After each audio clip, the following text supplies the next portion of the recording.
بسم اللہ الرحمن الرحیم۔ السلام علیکم ویورز، اسلامک ایکوس چینل میں خوش آمدید۔ رزق تنگ کرنے والے اعمال۔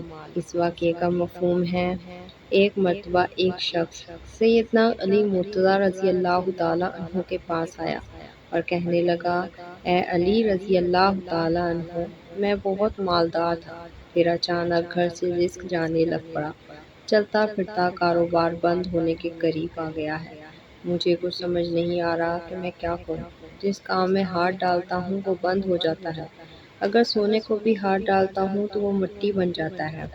جب یہ شخص اپنے سارے شکوے سنا رہا تھا تو سیدنا علی مرتضیٰ رضی اللہ تعالیٰ عنہ اس کی کمزوری سمجھ گئے، فرمایا کہ اے شخص، تو اپنے گناہوں کو ترک کرنا شروع کر دے، تو گناہوں کو ترک کرنا شروع کر دے گا تو تیرے گھر میں رزق آنا شروع ہو جائے گا، تیرے اٹکے ہوئے کام ہونا شروع ہو جائیں گے۔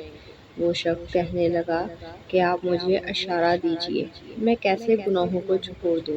تو حضرت علی رضی اللہ تعالیٰ عنہ فرمانے لگے کہ اگر تو نماز نہیں پڑھتا تو نماز پڑھنا شروع کر دے، اگر تو شراب پیتا ہے تو شراب چھوڑ دے، جو برائی تو جان بوجھ کر کرتا ہے وہ برائی تو چھوڑ دے، اگر کوئی جانے انجانے میں تجھ سے کوئی گناہ سرزد ہو جائے تو رات کو سونے سے قبل اللہ تعالیٰ سے اپنے گناہوں کی معافی مانگ لیا کر، انشاءاللہ یہ کام تو کرے گا تو تیرے اٹکے ہوئے کام بھی ہونا شروع ہو جائیں گے۔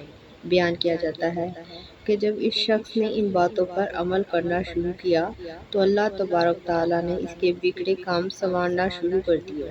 اللہ پاک اس واقعے سے سبق حاصل کر کے عمل کی توفیق عنایت فرمائے، آمین۔